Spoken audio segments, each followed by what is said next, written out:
আসসালামু আলাইকুম। আজকে আমি বাংলাদেশের ন্যাশনাল ফ্ল্যাগ কিভাবে ড্র করতে হয় সেটা দেখাবো। So let's start. প্রথমে আমরা একটা রেক্ট্যাঙ্গুলার টুল সিলেক্ট করে নেব।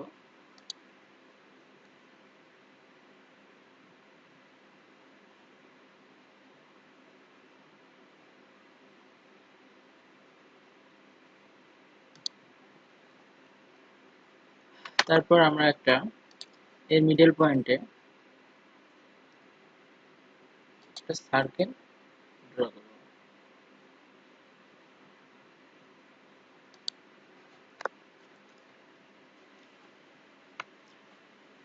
এরপর আমরা গ্রেডিয়েন্টে যাব। গ্রেডিয়েন্টে যাওয়ার পর আমরা অবজেক্টটাকে সিলেক্ট করব। করার পর আমরা এখানে পেস্ট করে দেব। আফটার দ্যাট আবার আমরা গ্রেডিয়েন্টে যাব। যাওয়ার পরে আমরা এখানে কালারটা দিয়ে দিব। Thank you everyone. This is the national flag of Bangladesh.